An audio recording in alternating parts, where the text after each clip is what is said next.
नमस्कार, बहुत स्वागत है आपका अपना उत्तर प्रदेश में। मैं हूं आपके साथ अमित शर्मा। उत्तर प्रदेश के मुख्यमंत्री योगी आदित्यनाथ के दौरों का दौर नहीं थम रहा है। सीएम योगी लगातार जिलों में ग्राउंड रिपोर्ट का जायजा ले रहे हैं। इसी क्रम में सीएम योगी ने आज इटावा और कानपुर जिले का दौरा किया। सीएम योगी सबसे पहले इटावा पहुंचे, जहां कोविड कमांड सेंटर का जायजा लिया। इसके बाद सीएम योगी ने कोरोना को नियंत्रित करने के लिए जिला प्रशासन द्वारा किए जा रहे कार्यों की समीक्षा बैठक की। इस बैठक में मंडल के सभी अधिकारी और जनप्रतिनिधि भी शामिल हुए। इसके बाद सीएम योगी कानपुर पहुंचे, जहां उन्होंने अधिकारियों से कोरोना संक्रमण के साथ ब्लैक फंगस की बीमारी को लेकर चर्चा की। इस दौरान सीएम योगी ने अधिकारियों को निर्देशित किया कि मरीजों के इलाज में अस्पतालों द्वारा की जा रही लापरवाही पर सख्त कदम उठाएं। वहां पर उस प्रकार की सुविधा क्रिएट करके ये सुविधा वहां पर उपलब्ध वैक्सीनेशन की कार्रवाई को जोड़ेंगे। जहां पे प्रेस क्लब होगा या प्रेस क्लब नहीं होगा तो किसी अन्य सार्वजनिक स्थान पर जहां वेटिंग और ऑब्जर्वेशन एरिया देंगे, वहां पर इस वैक्सीनेशन के कार्यक्रम को भी हम युद्ध स्तर पर आगे बढ़ाएंगे, जिससे थर्ड वेव आने के पहले हम लोग इन लोगों को तो हम पूरी तरह वैक्सीनेट कर ही सकें, लेकिन साथ साथ ये भी व्यवस्था की जा रही है कि हम चिन्हित करेंगे कि 10 वर्ष से कम उम्र के जितने बच्चे हैं उनके माँ बाप को भी हम वैक्सीन से आच्छादित करने की कार्रवाई कर सकें और थर्ड वेव के पहले एक सुरक्षा कवच हर एक परिवार को भी उपलब्ध करवाने का कार्य कर सकें। सरकार की ये कार्रवाई वर्तमान में चल रही है। जब हमारी पॉजिटिविटी रेट प्रदेश की कम थी और रिकवरी प्रदेश की कम थी, पॉजिटिविटी ज्यादा थी, तब प्रदेश के अंदर एक्टिव केस की संख्या 3,10,000 तक पहुंची थी। आज प्रदेश के अंदर कुल 94,000 एक्टिव केस हैं। पिछले 21 दिनों में हम लोगों ने प्रदेश में 2,16,000 एक्टिव केस को पूरी तरह रिकवर करते हुए वे लोग अपने घरों को गए हैं। प्रदेश की अगर पॉजिटिविटी अगर आप देखेंगे तो यह लगभग 2.4 के आसपास है और रिकवरी 93% से अधिक है। फर्स्ट वेव की तुलना में सेकेंड वेव में ऑक्सीजन और कुछ अन्य जीवन रक्षक दवाओं की भी तमाम चैलेंज हम सबके सामने आई थी, लेकिन हम धन्यवाद देंगे भारत सरकार को कि भारत सरकार ने हमें रेल उपलब्ध कराई और हमने ऑक्सीजन एक्सप्रेस के माध्यम से ऑक्सीजन की आपूर्ति हर एक सिटी के अंदर करवाई। सीएम योगी का संवेदनशील अवतार गाहे बगाहे हमें दिखाई दे ही जाता है। इटावा में एक ऐसी ही तस्वीर देखने को मिली है। दरअसल सीएम योगी कोरोना के कंटेनमेंट जोन में चले गए, जहां उन्होंने लोगों से उनका हाल जाना। इसके अतिरिक्त स्वास्थ्य सुविधाओं के बारे में भी पूछा। सीएम योगी देश के एकमात्र ऐसे मुख्यमंत्री हैं जो कंटेनमेंट जोन में जाकर लोगों को उनके हालात की जानकारी ले रहे हैं। आज सीएम आवास पर करीब सुबह 5 बजे सीएम और भाजपा एमएलसी की मुलाकात हुई है। मुख्यमंत्री ने खुद एके शर्मा को बुलाया था। आपको बता दें कि एके शर्मा वाराणसी से दिल्ली चले गए थे और दिल्ली से आज सुबह लखनऊ आकर मुख्यमंत्री से मुलाकात की। फिलहाल इस मीटिंग का ब्यौरा सार्वजनिक नहीं किया गया है।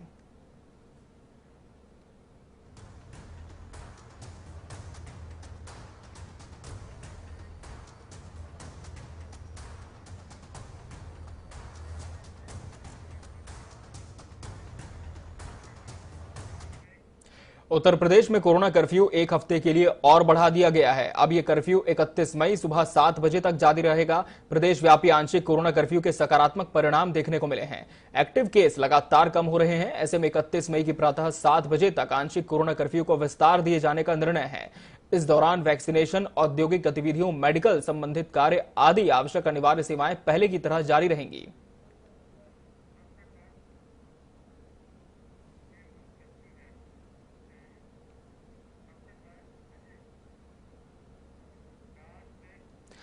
कांग्रेस प्रदेश अध्यक्ष अजय कुमार लल्लू ने सीएम योगी को पत्र लिखा है। पत्र में अजय कुमार लल्लू ने प्रदेश की 16,000 महिला स्वास्थ्य कार्यकर्ताओं के लिए कई मांगे रखी हैं। महिला स्वास्थ्यकर्ताओं को अधीनस्थ सेवा चयन आयोग की परीक्षा से मुक्त रखने का सुझाव है और महिला स्वास्थ्य कार्यकर्ताओं की ड्यूटी के दौरान मृतक होने पर 50 लाख का मुआवजा देने के साथ ही 45 साल से ऊपर की महिला स्वास्थ्यकर्ताओं को नियमित करने की मांग है। साथ ही नियमित महिला एएनएम को 25,000 रुपए प्रति माह वेतन देने की भी मांग की है। राजधानी लखनऊ में कोरोना मरीजों के लिए ऑक्सीजन की किल्लत लगातार जारी है। इसी के चलते आम आदमी पार्टी के उत्तर प्रदेश प्रभारी और राज्यसभा सांसद संजय सिंह ने लखनऊ में कोरोना मरीजों के लिए ऑक्सीजन कंसंट्रेटर बैंक की शुरुआत कर दी है। इस दौरान संजय सिंह ने बताया कि 13 मशीनें लाई गई हैं। वहीं संजय सिंह ने यूपी सरकार पर जमकर हमला बोला। उन्होंने कहा कि गांव-गांव में लोग मर रहे हैं, लेकिन योगी सरकार पर्दा डालने पर लगी हुई है। वहीं उन्होंने योगी सरकार के अधिकारियों पर हमला बोला। योगी सरकार गांव-गांव में शमशान बनवा रही है, कहा।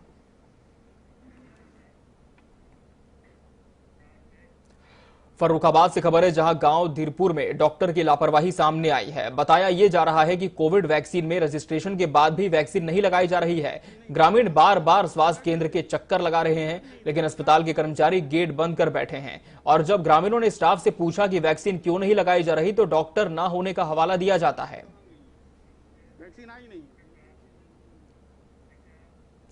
महामारी के इस दौर में हर तरफ मौत का तांडव है और इस मंजर पर भारी है प्रशासन की अव्यवस्था। रायबरेली में गंगा किनारे बने घाटों जैसे कि गोकना, निगासो, डलमऊ आदि घाटों पर लाशों को दफनाने का काम किया जाता है, लेकिन अब ये गंगा के घाट प्रशासन की बदइंतजामी के गवाह बन रहे हैं। गंगा के घाट पर दफनाए गए शवों की कुछ शव बरसात के बाद अधखुले नजर आए। गंगा घाट पर 3.5 से 4 फुट नीचे पानी निकलने लगता है, लिहाजा लगभग इतनी ही गहराई में लाशों को दफनाने का काम किया जा सकता है। यही कारण है कि जब तेज प्रवाह होता है या फिर बारिश होती है तो ऊपर की बालू कट जाती है। तथ्यों की माने तो घाट पर लगभग 70 से 80 लाशें ऐसी हैं जिनको दफनाया गया है। कोरोना काल में पहले की तुलना में ज्यादा लाशें आ रही हैं। क्या ये कितने दिन पुरानी की होंगी लाशें? सब हो गई 25-30 दिन की। 25-30 दिन की। तो ये जितनी है लगभग कितनी होंगी लाशें? ये 60-70 होंगी। तो अभी हाल ही के सब हैं। तो जलाए नहीं गए इनको? काहे जलाए नहीं लोग? जो गरीब हैं वो नहीं जलाते हैं। हाँ। तो कितना गहरा किए होंगे? ज्यादा गहरा है कि बस थोड़ा? बस। कोरोना वायरस संक्रमण काल में अगर एक ही गांव में अधिक मौत होती है तो चिंता की बात स्वाभाविक है। ऐसे में ग्रामीणों में दहशत का माहौल होना भी लाजमी है।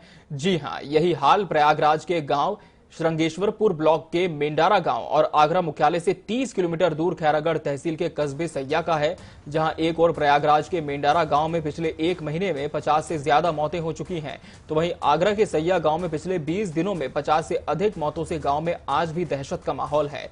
ग्रामीण इससे भी आहत हैं कि स्वास्थ्य केंद्र होने के बावजूद डॉक्टर्स ने गांव में आने की जहमत नहीं उठाई। आगरा में संक्रमण अब दम तोड़ता दिखाई दे रहा है। गुरुवार को 65 संक्रमित लोगों की संख्या रही। वहीं देहात के अंदर आज भी कोहलाहल मचा हुआ है। गांव सैया के अंदर 20 दिन के अंदर 50 से अधिक मौतें थी।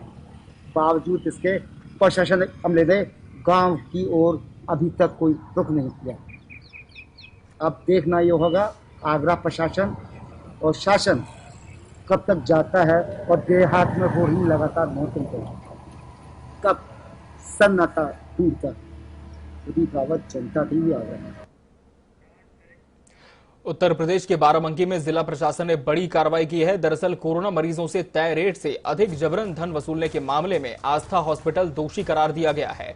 जिलाधिकारी ने इस मामले की जांच करने के लिए एक टीम गठित की थी, जिसके बाद टीम ने जांच में हॉस्पिटल को दोषी पाया है। टीम की जांच में सामने आया कि हॉस्पिटल प्रबंधन ने ऑक्सीजन सिलेंडर मरीज के परिजनों से मंगवाया।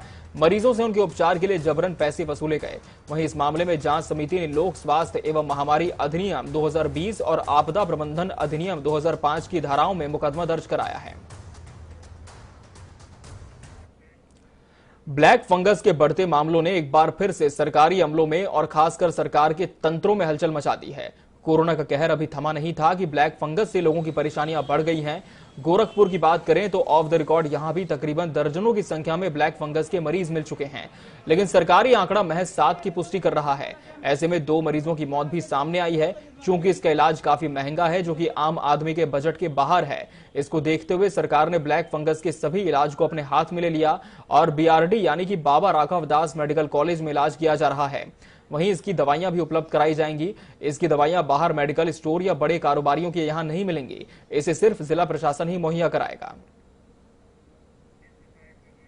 फंगस जो है अपना पैर पसार रहा है, क्योंकि ये अपॉर्चुनिस्टिक बैक्टीरिया होते हैं। ये जैसे ही कोई लंबे समय तक बीमार रहता है या अनकंट्रोल डायबिटिक है या जैसे कि चलना फिरना और मुंह हाथ धोना लोग बंद कर देते हैं, तो धीरे धीरे ये फंगाई डेवलप हो जाते हैं। तो ये नाक के एरिया में डेवलप होते हैं।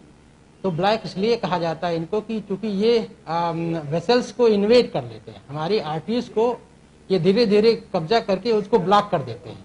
तो जब ब्लॉक कर देते हैं तो ब्लड सप्लाई रुक जाती है, तो सामने के जो टिश्यूज होते हैं वो डैमेज हो जाते हैं और वो काले रंग पर जाते हैं।